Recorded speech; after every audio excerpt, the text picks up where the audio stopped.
শোনো ডাকাতি গেলা এটা শুনেন জানে ফ্ল্যাট হ্যাঁ ডাকাতি গেলা শুনেন ডাকাতি ও দেখো তুমি ও যে দিলদারপুর আর আমার বাড়ি ইয়া ও ভিডিও মসজিদ বানাইছেন না নিয়া জলি গেছে আজ তার গেটের সামনে দাঁড়ান থাকে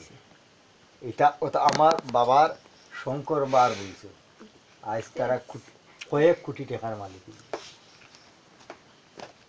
কয়েক কোটি টাকার মালিক তো আমি এটা করলাম না ধর তুই এটা বন্ধ করতে বা বন্ধ কর বিদ্যালয় বন্ধ কর এখন দিদিমণি রাজ্য কোন দিন যাইতে হয় ওখান মাত্র হ্যাঁ দিদিমণি রাজ্য যাইতানি আমার লগে চলো আমি পয়সা চাইলে পয়সা করে বাড়তাইতাম কেন গো খেতেইছে তারা ধরবো নি তারা খালি আমাকে করবো মাসি আমি যেদিকে যাই আঠিয়া তারে কইম ও আমি আগে যাই আর তুই করে খালি খালি গেলাম টুকবো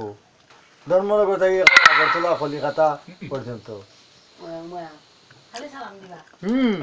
পাওদারি দিবা না আর দিবা শিলচার যদি সোনাই রোড ঢুকি নাইনি সোনাই রোড একটা আছে শিলচার মানুষের দৈন্য দিবে সোনাই রোডে আমি তো কারো খারাপ করছি না কোনো দুর্ব্যবহার করছি না সোনাই রোডে যে গিয়া বাজে দিদিমণি রোডে সোনাই রোড আর আর এই বড়িসাটা কথা কইও না এটা মানুষ না মানুষ না কিতাবা কোনো মাতে এর সম্পর্কে আর মাতিও না আমি কোন রকম ওখান ঠাকুরের কাছে আশীর্বাদ করে লেখাপড়া লেখাপড়া ত্যাগ করতে হইলে রাখো তোমার অর্থ বল তারার কাছে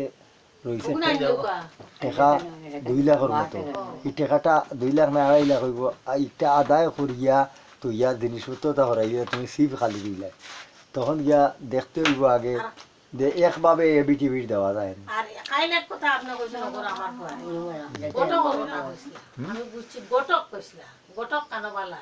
কে গোটা সে কইলে গোটা তে কিতা কর না না এটা অন্য একজন মানুষের লাগি আর এখন বদল লোকে কইছে আমার একটু তো বাড়ি রেল লাইনের ধারে ওখানে কিতা করে না এগুলো গিয়ে আর ইয়ে আর কিন্তু মাসুদ তারা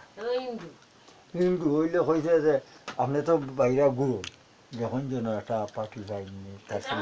তার ছেলে ইয়ত থাকে কুয়েত থাকে আইছে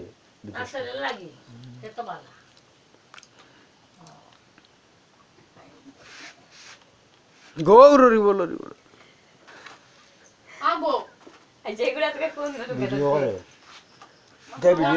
আচ্ছা এই ভিডিও কি আমরা ইউটিউবে দিতে পারবো খানো ইউটিউবে দেওয়া যাবে নেটো